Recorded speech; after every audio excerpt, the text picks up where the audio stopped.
Welcome back to the Moon Through the House series. I do want to give a quick disclaimer that this is just a very, very general interpretation of the moon in the second house. Aspects, the sign that's on the second house, and rulers is really going to play a very important role on diving deeper. So this is just a very surface level, general type of video of the moon in the second house. Welcome back to Matriarch Astrology. I'm your astrologer, Ileana Reyes. And let's jump right into the moon in the second house. Now, when the moon is in the second house, we can see that a person's emotions become tied in with their possessions, or just in general, their relationship to their belongings. Often we can see here a need to accumulate things, and this can be things that they have an emotional connection with. That can be books, it could be clothes, jewelry, or any type of items. We can see a type of collector's energy here. So having the moon here may influence their financial decisions in a way, and this can manifest as them purchasing something that brings them emotional satisfaction rather than practicality. They may also find it difficult to let go of things, even if those things no longer serve a purpose. And that could be like an adult who's had a very sentimental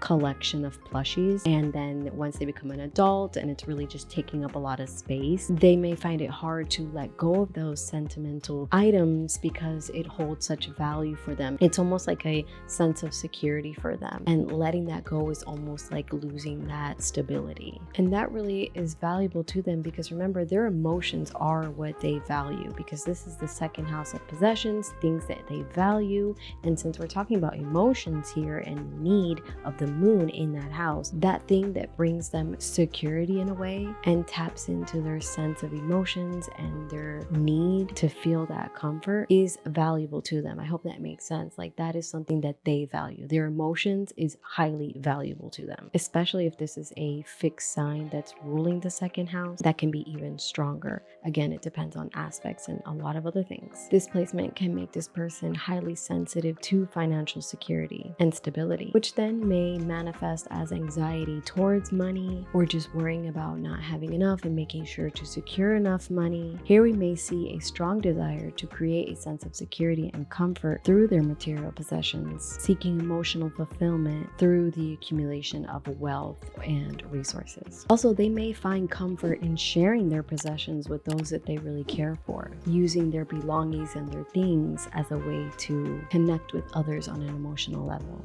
I would say one example of that is like having a comfort plushie that the person holds whenever they're feeling emotional, and then their friend is feeling or going through something emotional, so then they lend it to them for a night as some type of like support. I also know of somebody who keeps plushies in the back of their car for their friends to have in the back, almost like a comfort back there. Now, these are her own plushies, but she has them in the back of her car for when her friends ride with her, so that they can have those back there as a form of comfort when they're in her car. Another manifestation here we can see is a fluctuation in finances, because again, we're talking about the moon and how the moon constantly is changing phases. So spending habits may fluctuate depending on their emotional state, and it will be important for these people to find a balance between their material desires and their own emotional needs. As I had mentioned before, there can be some anxiety around money, especially when it's fluctuating. And if money becomes unstable for any reason, this can really affect them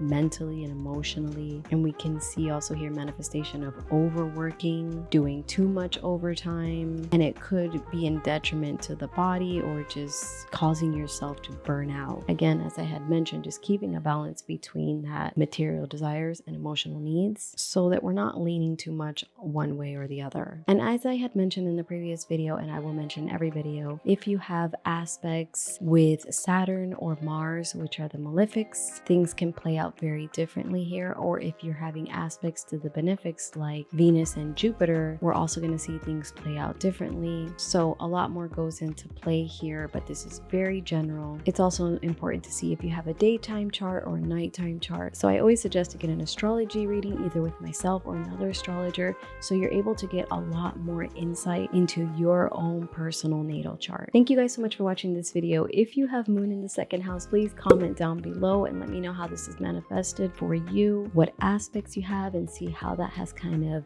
colored this situation. I'd love to hear from you guys down in the comments. Until next time, I'll see you guys in the next video. Bye.